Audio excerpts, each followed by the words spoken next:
We're back with a brand new video, and in this video is on how you guys can log in and sign up for Oculus. So for those people who do not know Oculus is a company which creates VR headset, and you guys can even download their game by signing up into their website. So let me show you guys how you guys can do that.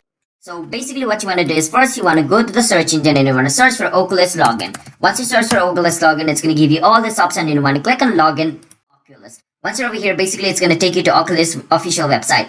And once you're inside the website, you want to enter your email address over here. After entering your email address, you want to enter your password. After entering your password, you want to click on login. And if the email address and password you entered over here is correct, then basically after clicking on login, you should be able to log in into your account. But some reason you guys were not, then basically your email address or your password, one of it is incorrect. So make sure to double check them and enter a correct one and click on login.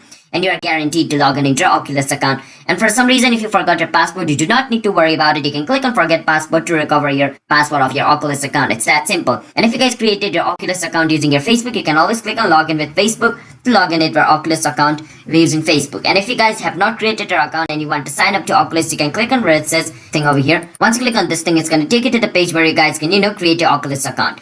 And you want to click on where it says sign up. Once you click on sign up, it's going to take you to the page where you guys can, fill up the form. And you need to, enter Oculus account using Facebook. Basically, you guys can only create Oculus account using Facebook. So if you click on that, then you guys are good to go. And your Facebook account will be connected with your Oculus account, which means your Oculus account is created. So hope you guys were able to understand the video.